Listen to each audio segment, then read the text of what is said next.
Good morning. Welcome to episode 172 of fleecewise. It's 11:15:16, and I want to say welcome to hopefully a happy place on the internet for you guys. I've been doing this for, I was thinking, I think it's at least 4 years. Is it going on 4 or is it going on 5? I don't know. It's been a while. If you are brand new, hello, my name is Emily, and this is my friend Alice. Who wanted a chair next to me today. She is sitting on a sheepskin, and she's very interested. She heard me preparing to podcast and ran from her napping place to be with me. So you are all welcome. If you are returning, thank you so much. I'm so glad you're back, and we're going to chat about woolly things today. While I pet Alice, apparently. So for the first time in months, I have introductions to do. So let me say hello to these 3 people who introduced themselves on the Ravelry group. There is an introductions thread if you would like to get a shout out as well. The first one is Willow Goldenrod, and she discovered Fiber Town through fleecewise. And let's see. Thank you for your kind words, Willow Goldenrod. You are Bettina. And let's see, she just started wheel spinning in April and bought her first fleece in October at the Virginia Fall Fiber Festival in Montpelier. And I've been there before, and I need to start going again. It's been a few years. I think they were canceled one year, and then it's close to Shenandoah, but maybe I'll make the trek down there. She found a Gotland. Excellent. Let's see. Good prices, she says. And they do have herding trials, like actual herding, not just demonstration. In a small pen, like at Maryland or Shenandoah. They have like massive pasture herding trials, which are really cool. Montpelier is James Madison's ancestral home in Virginia. He was one of the early presidents. Anyway, she also got a Shetland. Excellent. Since she's been washing and carding that. So thank you so much, Bettina, for saying hi. And it sounds like you're having a good time in the wool. Then we have Urusai twins, also from Virginia. And she commented that, she's been watching for a while. And when I was doing my fleecewise show, I commented on the merino that she brought. I wonder if I commented favorably. I think I probably did, because it's chocolatey brown. It's a Morit, so not super chocolatey brown, but gorgeous merino from Leesburg, Virginia, which is not too far from me. Anyway, so yeah, thank you. And her daughter's name is Emily as well. So I'm glad you came over and joined the group. And I hope to meet you in a fleece sale one of these days. And then we have SwingCat123, who has a really cool rabbiter that I kind of love. And she is Rose from Reston, Virginia. And I got to meet Rose this weekend. She took advantage of my giant D-stash to buy some fiber, and we met up and I delivered the fiber to her, and it was really great to meet you, Rose, and thank you for saying hi on the introductions. She just started spinning about 6 months ago, and she's been listening to the podcast for over a year. So thank you guys so much for saying hello, and let's just talk about a few other things before we get into the meat of the show. I mentioned the D-stash. Giant D-stash is still going on. There's still lots of good stuff. So take a look on the Rav board. The Comfort Cal is ongoing, and that is for the last 2 months of the year. Comfort, it turned out to be such a fortuitous choice because that's what knitting brings us, and that's what we need. And then fleecewise, I'm going to give away a prize today. The fleecewise thread has been buzzing. Lots of action over there, and I'm just really enjoying it. I've commented on some. I try not to comment too much because I feel like the knowledge and the wisdom of our woolly community is enough. And I learn things on that thread. I think I've commented if a post hasn't gotten a response in 24 hours, I might go on and give my 2 cents. At least that's what I've started doing recently. And yeah, so I wanted to give away the very first prize. There will be more. But this is from my fleece stash, and I've talked about what's in here on a previous episode. We have adult and Gotland lamb. We have a Cotswold Coopworth cross, both in locks and tiny bats. We have yogurt in lock and a bat, and I'm probably going to put more of yogurt in there. Anyway, do you guys want to know who won this? The winner was number 21, who is Lori521. Thank you, Lori. I think she's from Maine. And this is going to be coming to you, Lori, so get in touch with me. Let me know where to send it. I have 0 FOs. Well, that's not true. I have a weaving FO. But in lieu of all of that, I thought I would talk about what I'm wearing. I am wearing Tintoria, which is my latest design I released in collaboration with Shop Teasel. And I've been wearing the heck out of this, and I find like sometimes I like to kind of fold it down if I need more breathing room, breathing space. And I've just been wearing it a lot. It's been cushy and comforting and keeps me warm. So on the bottom, I'm wearing my breathing space and showing my bra. And I've been wearing the heck out of this as well. And I've been having some thoughts about this. And in terms of the original yarn in the pattern, it was a singles yarn. It was Madelinetosh Light, I believe. And it's, singles has a lot of drape, even if it's a merino or a bouncy wool. So, and I think this design really requires that. It calls for a drapey yarn.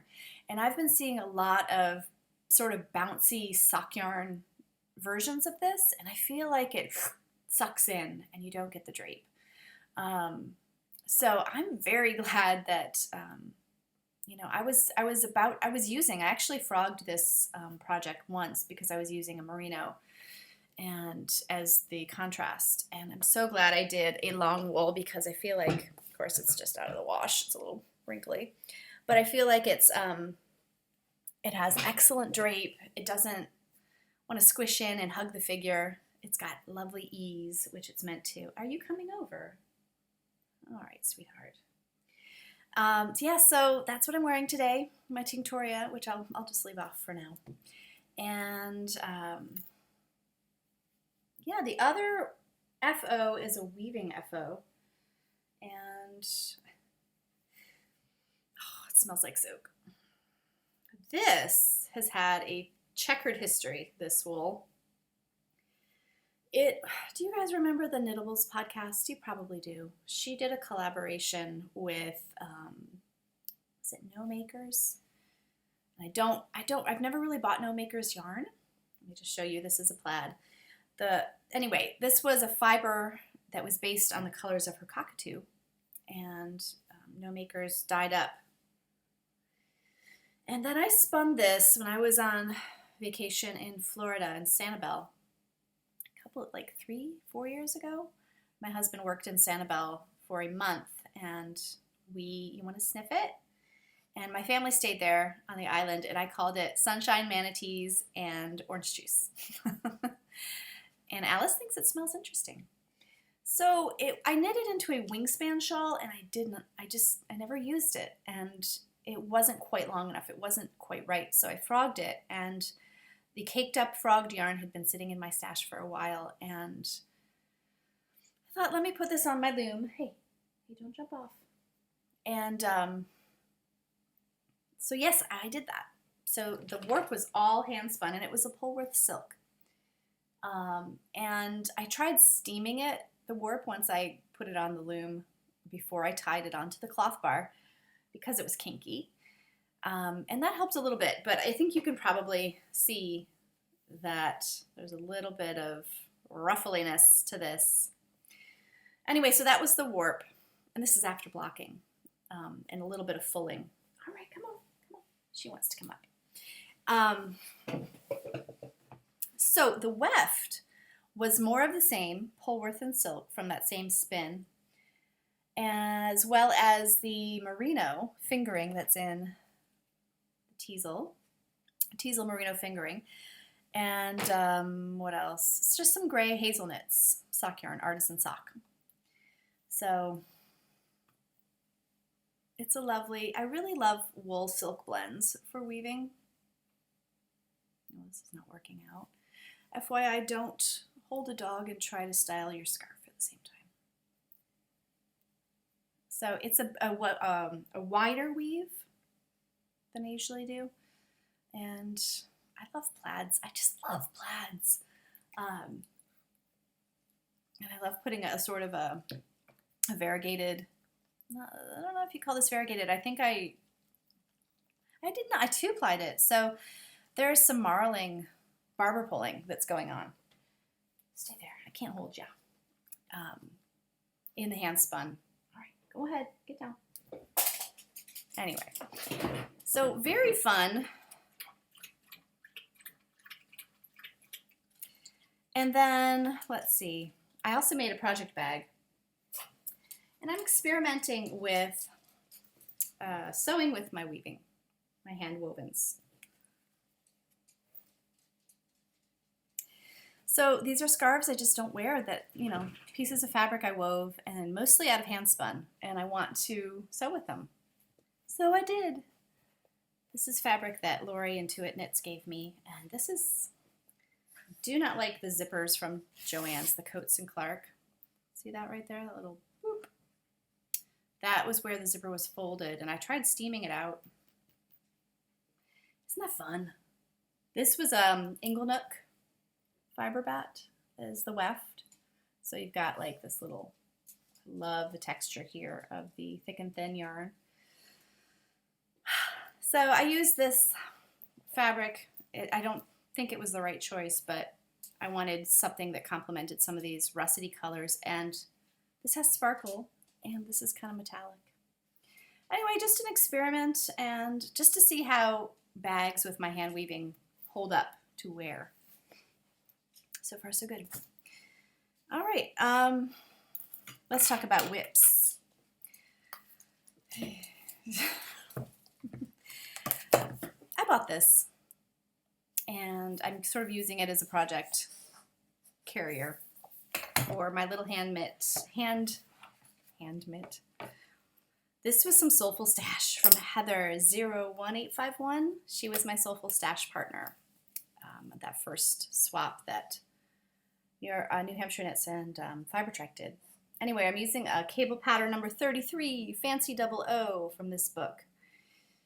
And sometimes it feels like there might be a typo along this edge on some of those cables, but it's turning out all right.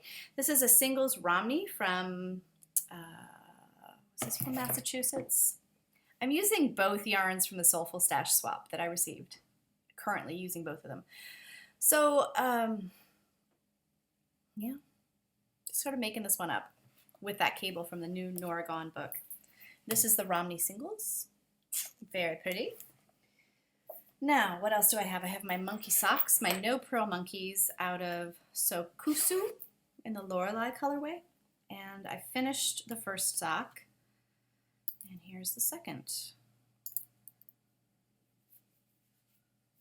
I had an excursion, a whole day really of being out and about and waiting a lot of places, and I cast this on and did this. Schlepping a lot of 13 and 14-year-old girls here and there. So, yep, these are for my mother-in-law. I need to finish them. This is pair 12 in 2016. 2016. I'm glad you're over soon. Let's see. I cast on 2 sweaters this week. My first one, is in my new bag. Where did it go? Seriously. Oh, here it is. And this is a sweater I'm designing. And it's based, I'm using the numbers from the flax sweater because my gauge matches those numbers, and it's a great sweater. However, I'm doing lots of different things to it. So first of all, the yarn, I'm alternating skeins because this is hand spun, hand dyed by me. This is a fleece to sweater project. This is yogurt. And I know I have one more skein somewhere, I hope. I like to take risks. Anyway, so these are the numbers from the flax sweater. And instead of casting on with a ribbing, I just did a long tail cast on because I'm going to steek it. And I didn't think you should steek through ribbing. I've never steeked. I don't know. I'm really making this up. So yeah, I just cast on a long tail cast on. I figure after the steek, I'll pick up stitches and do a neck, a collar of some sort. I ran this by a lot of my woolly friends and sort of thought out loud to them and got my thoughts confirmed eventually. And yeah, so here it is. This is yogurt being knit up. I did knit a swatch. This is my steek right here, and it's 7 stitches, and I'm purling on either side of, see those purl bumps? And I'm thinking, I don't know if this is right, but I think it makes kind of a nice crisp edge where I will tack the steek down. It's hard to show, but let's see. There's the steek. And the back is lace. It's really hard to see right now. Let me stretch it out. There we go. So there is a lace panel down the back, and I just picked, this was inspired by my friend Leanne's. She knit a mama vertebrae with a lace back. See that? It's very hard to show, but I'm using a pattern out of the first Barbara Walker Stitch Dictionary, and this one is called Smiling Diamonds. There it is, right there. And I thought, oh, smiling. I like smiling. Smiling's my favorite. Did you get the reference? Buddy the Elf.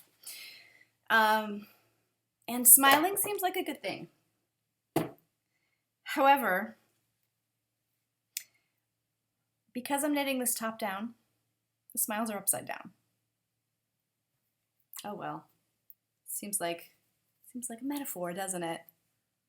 So it's probably impossible to see until it's blocked, but yeah. This is the smile in here, and it's kind of a frown. But I really like working on it. The handspun, I think, you need to knit with your handspun. It informs you so much. And this is there's drag. I'm using Chow Goose US 7s, 4.5 millimeters. But there's drag due to the residual lanolin in this yarn. It's not too bad, but, just, I've dropped 3 stitches. Oh my gosh, I am winning. Anyway, I'll fix them later. So a gray cardigan is just, yes, you need a gray cardigan. So I do love this new bag, and the Barbara Walker book fits in there as well. Okay, I'm going to show you something in a shop teasel bag. This was given by Kimberly to my husband. Yes, this is his project, and he has just amazed me with this. He's using Knit Picks Felici and Beyond the Wall. I gave this to him for his birthday. And guys, he's knitting a mitt. Very long, a gauntlet. He's going to do a thumb gusset. So I think he's almost ready to start the gusset. And he's doing like a stripe a night. Felici's it's nice. It's a good application for a yarn like this. I think it's going to pill. I think it's going to pill a lot. But we've got a gleaner. We can take care of that. And he's saying things like, oh, I love this yarn. This is nice. And, oh, all I want to do is knit right now. And, if he's working on something else. Very fun, right? And it's just kind of tickles me to hear him say things like this because I can totally relate. All right. I have started a second sweater, as I indicated, and it's all in this basket. This is the Lovage sweater. I first heard about this on the Fruity Knitting podcast, and I've just had it in the back of my head ever since. So a few days ago, I got out colored pencils, colored some charts. I don't want to show the charts too much. I stapled my yarns. Oh, the pink one has fallen off. Stapled my yarns to the colors and the symbols, and that's helping a lot. And that was just fun to color in some charts. And I have been knitting a Fair Isle sweater. So originally I cast this on. It's written bottom up with like 7 or 7.5 stitches per inch, which is, and she's getting this gauge on a US 2. I could never approach that gauge. My fabric would be bulletproof. So I decided to go top down. So I'm reverse engineering the lovage sweater, which perhaps is not smart because I don't have, my brain has been elsewhere. But it's Fair Isle. Sorry, the dog is coming to see me. It's Fair Isle, so I really have to slow down and watch my tension, which is good for me. It's good for me. And you might see a couple places in here where it doesn't look as good as the rest.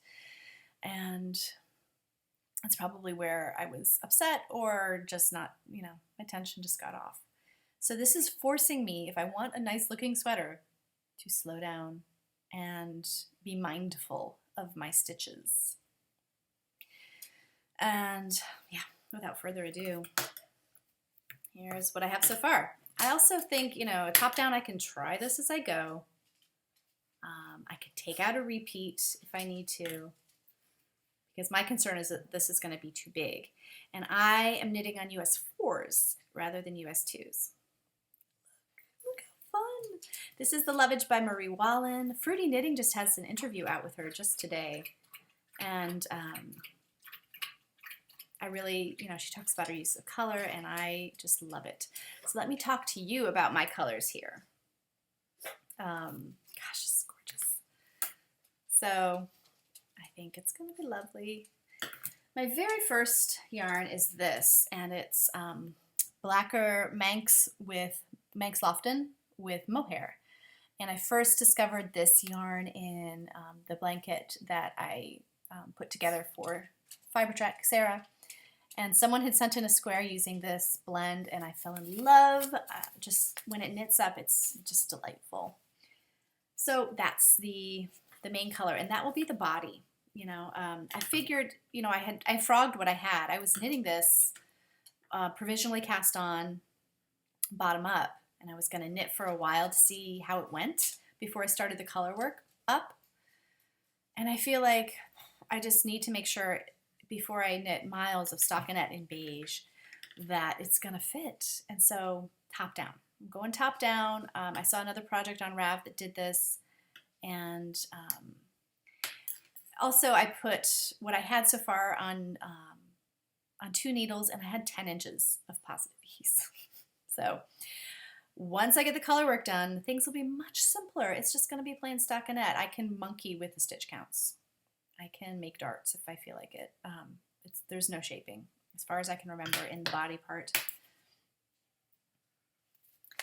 Yay! So my other colors, that's the main color. I have a Jameson. Let me see, do I have? Okay. I have all the labels in my teasel bag with Alice on it. I have been collecting yarns for this. Not specifically for this sweater, but just a colorwork sweater.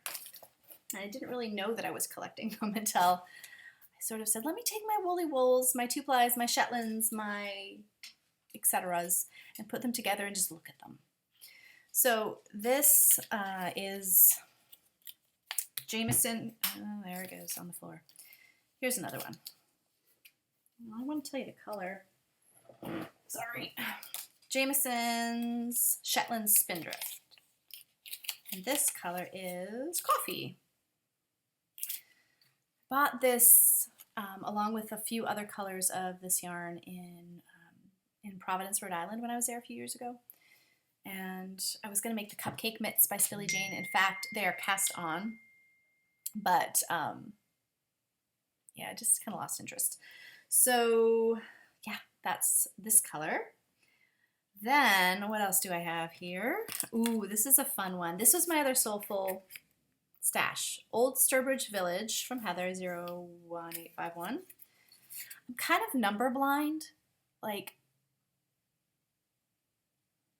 if something has a name and then it has a number code, I will completely just not see the numbers and focus on the language. So I really have to memorize. If it's numbers, it's the way my brain works. I'm a language person. I have to, in fact, in both of my professions that I've done, they've been language related, and yeah, that's where my strengths are. So I have to memorize Heather 01851. I had to make a point of memorizing that. So Heather, you have all the respect and all the honor because I've memorized your Rav name. Because I mentioned you a lot, so I needed to get it right. Anyway, she was my soulful stash partner, and she sent me this as well, which is 200 yards of cochineal dyed. Super fun. Look at this. Using period receipts by the craftspeople of Sturbridge Village. And so I believe this is like maybe an old Puritan or colonial village. And yeah, so that's the pink. And I love the use of pink in this pattern, I have to say. And then I have New England Shetland by Harrisfield Designs. And that is this one. Oops, got a little fuzz on it. Really nice for color work. Then, what next? What next? Oh, I have this beautiful Romney from Foster Sheep Farm. This may not be the right. This is the right yarn for this project. This is the one I'm struggling with. It's shiny. It's gorgeous. It just is not like the others. One of these things is not like the others. But I'm still going to use it because I'm not ripping out. Now I'm also using two Cornish tin 2s, and I love them. And these are, let's see, the orange is Wheel Kitty orange. And this one, this is the Cornish, this is the label. This one is Dulcoth turquoise. Love those. And then the purple, I've not decided which one I'm going to use. I have another Harrisville Shetland, but I think a darker color may be called for. And this is Loft in, what is the colorway? Old World. So I will see once that comes up. And that's, I don't need to make a purple decision until the third chart. I'm on the second chart currently. So let me give you another look at this beautiful beauty. And you can see the green Romney. It's just stands out a bit more. The yarn, I like physically stands out from the knitting somehow, more than the flatter Shetlandy types. But look at the Cornish tin right here, the orange and the turquoise, the pink of that cochineal dyed. I love it. Love it. Yes, so that's my other sweater work in progress. I have some other weaving that I fold. I showed this a while back. Take this one off. This was also hand spun mostly.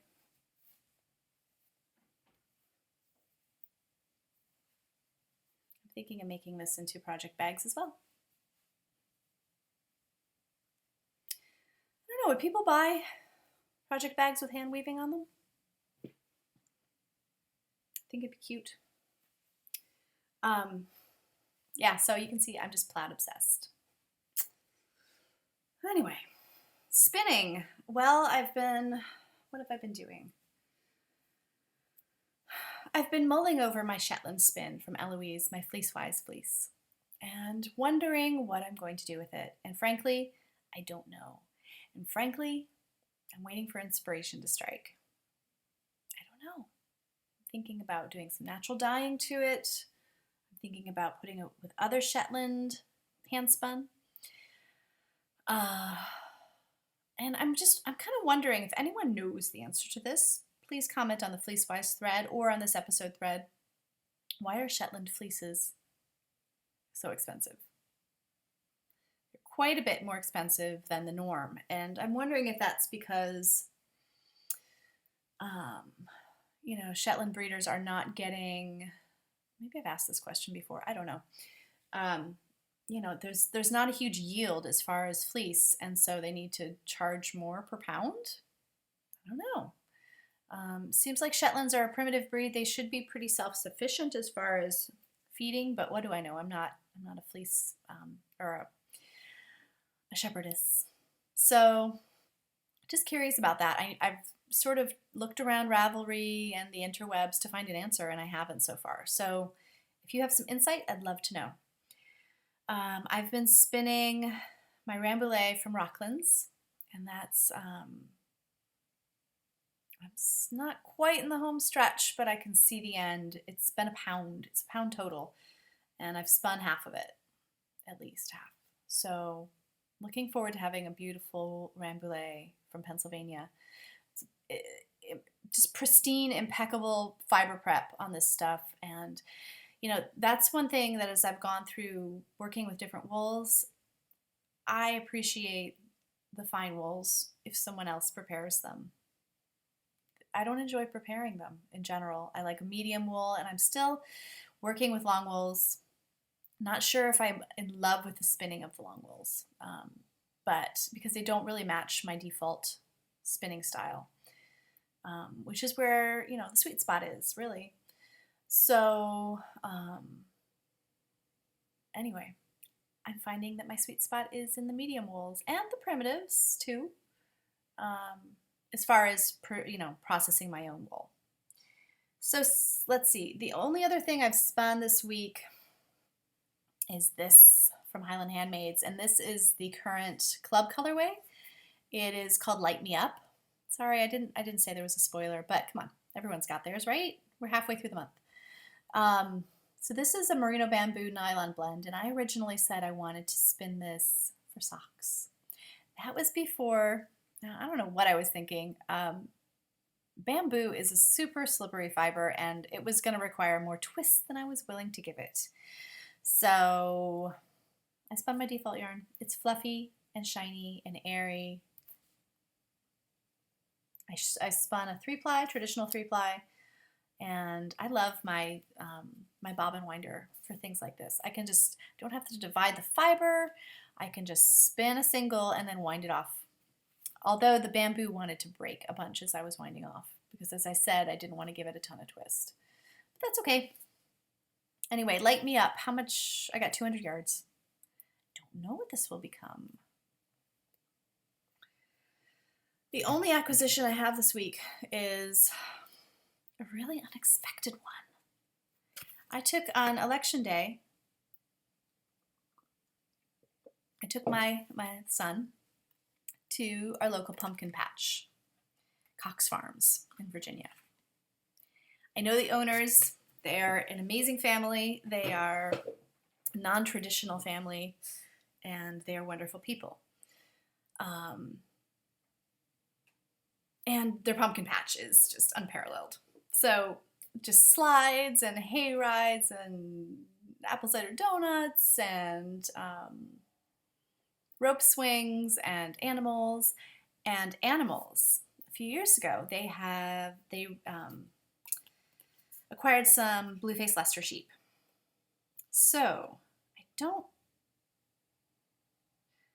know. I need to look up this fiber producer, but it was the very last day of the festival, and everything in the store was half off. I didn't realize this until I got to the checkout. Otherwise, I would have gotten more. But for $14, for $7, I got this skein. I think it might be Handspun, but I need to check it out. This is from their sheep. This is from the sheep Smutty Nose, a BFL, 100% BFL, worsted weight, approximately 200 yards. And here's the fiber, the spinner. Oxytocin Fiberworks, Fiber Love, grown at Cox Farms in Centerville, Virginia. Isn't that beautiful? Love it. I should have gotten more. They had some llama there as well from Chewy, their llama. And I'm just tickled to have some extra super local yarn in my stash. And it's lovely, BFL. I can't believe that's it, you guys. How much? 35 minutes. Not too bad. So, just want to send my love to everyone. And no matter who you are. And I will see you again in a week. And until then, take care.